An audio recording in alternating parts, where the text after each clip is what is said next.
اللهم لك ألف حمد وشكر رب على كل حاجة، على اليوم العادي وعلى انك قايم ما انتش متضايق. ايه يعني ما الظروف الاقتصادية صعبة؟ الحمد لله. بص لحياتك وبص ان في واحد بيتمنى ربع اللي عندك.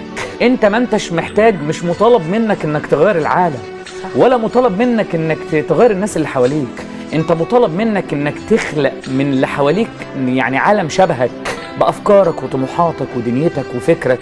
وانا جاي في العربية مع حد كان ممكن اقعد معاه ما اتكلمش، بس قعدنا نتكلم، اتعلم منه حاجه ويتعلم مني حاجه، تبص لحياتك بشكل مختلف. احنا محتاجين نقول للناس انت مش محتاج تغير مكان شغلك، ولا محتاج تغير الناس اللي حواليك، ولا محتاج تاخد حق، انت محتاج انت اللي تتغير. صح. عشان كده كنت دايما اقول ايه، اما تحس بمشاعر وجع في قلبك من حاجه، ارجوك اوعى تاخد خطوه لقدام، لان انت لو خدت خطوه اكتر واكتر هتتوجع اكتر واكتر. وبدل ما تجري تعيط والناس يضمدوا جراحك، اسأل نفسك اتوجعت ليه؟